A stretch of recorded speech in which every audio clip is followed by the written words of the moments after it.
Did you ever think one episode could change everything for everyone?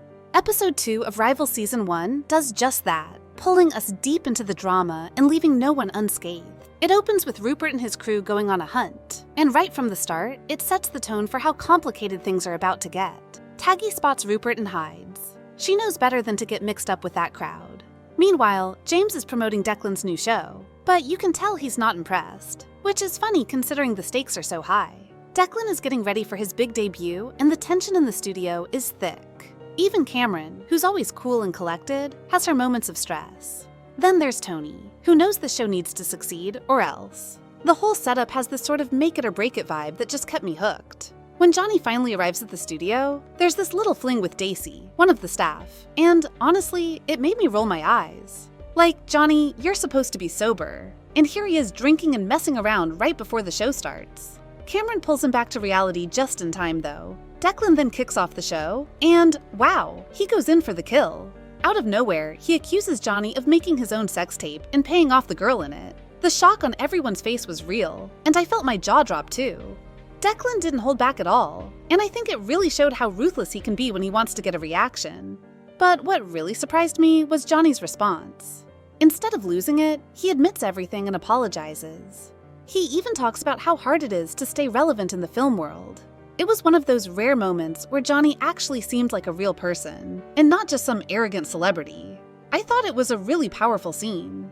Then at the after party, Lady Gosling is giving Tony a hard time because he still hasn't convinced Rupert to join the board. Tony lies and says Freddie Jones is on board, which is obviously not true. It's kind of wild seeing him make these desperate moves just to stay afloat. Rupert walks Lizzie home, and she warns him about getting involved with Maud.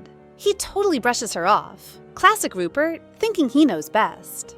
Meanwhile, Declan goes home and ends up with Maud, but her head is still on Rupert. It's clear she's not over him, and it makes things feel messy and complicated in all the best ways.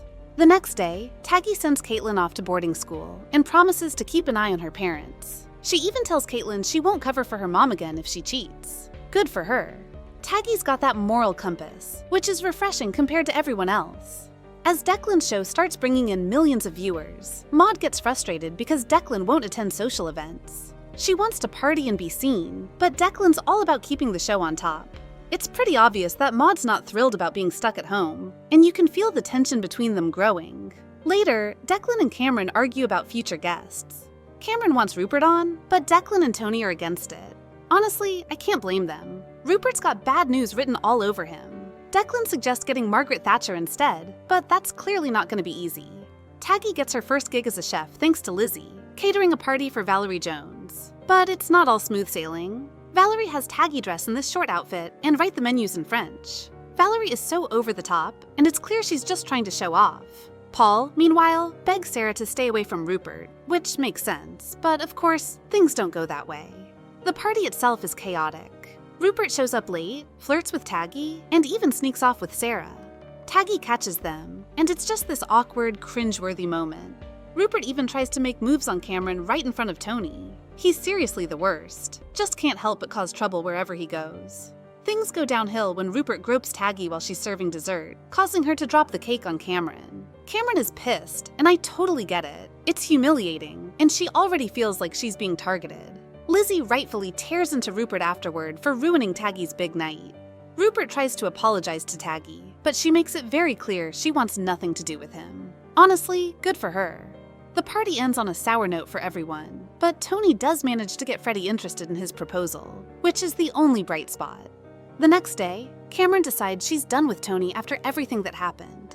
Declan then finds out that Rupert groped his daughter and loses it. Tony and Cameron stop him from going after Rupert, suggesting instead that Declan take him down on his show. As Tony says, revenge is a dish best served on television. This episode was intense, full of twists, and left me feeling like I needed to catch my breath.